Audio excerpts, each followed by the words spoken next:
Hello friends, magic കിച്ചണിലേക്ക് എല്ലാവർക്കും സ്വാഗതം. ഞാനിന്ന് ഒരു കൊത്തവരയ്ക്ക ഒരു പൊരിയൽ മാതിരി ഉണ്ടാക്കാൻ പോകുന്നു. കുറച്ച് കൊത്തവരയ്ക്ക നുറുക്കിയിട്ടുണ്ട്, ഉപ്പിട്ട് വേവിച്ച് വെച്ചു. അപ്പോൾ ചീഞ്ചട്ടി ഒന്ന് ചൂടാകാൻ വെച്ചു, കുറച്ച് എണ്ണ ഒഴിച്ചിട്ടുണ്ട്. പെട്ടെന്ന് വീഡിയോ കാണിക്കാൻ വേണ്ടിയിട്ടാണ് ഞാൻ വേവിച്ച് വെച്ചത്.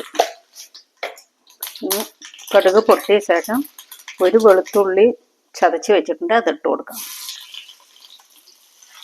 അതിട്ട് കൊടുക്കുക. ഒരു വറമുളക് ഇട്ട് കൊടുക്കാം. എന്നിട്ട് നമുക്ക് കൊത്തവരയ്ക്ക ഇട്ട് കൊടുക്കാം. ഉപ്പിട്ട് വേവിച്ച കൊത്തവരയ്ക്കാണ്. അതൊന്ന് ഇട്ട് കൊടുക്കാം. കുറച്ച് ചെറുപരിപ്പ് വേവിച്ചിട്ട് അതും ഇട്ട് കൊടുക്കാം. ഇങ്ങനെ കുറച്ചൊന്ന് ഉള്ളൂ, ആ കുറച്ച് കാണിക്കാൻ വേണ്ടിയിട്ടാണ്. നന്നായിട്ടൊന്ന് ഇളക്കി കൊടുക്കാം. ഇതിൻ്റെ കൂടെ ഒരു നുള്ളു മഞ്ഞൾപ്പൊടി ഇട്ടിട്ടുണ്ട്. കുറച്ച് കരിവേപ്പില ഇട്ട് കൊടുക്കാം. നന്നായിട്ടൊന്ന് പൊരിച്ചെടുക്കാം.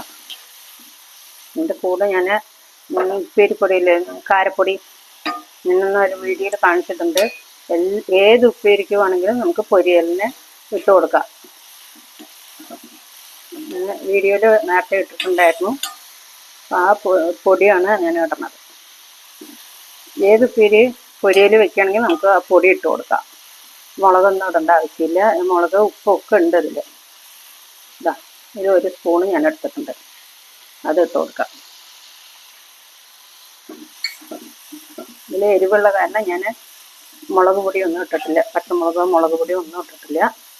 ഇതൊന്ന് നന്നായിട്ട് പൊരിച്ചെടുക്കുക. കുറച്ച് തേങ്ങ ഇട്ട് കൊടുക്കാം.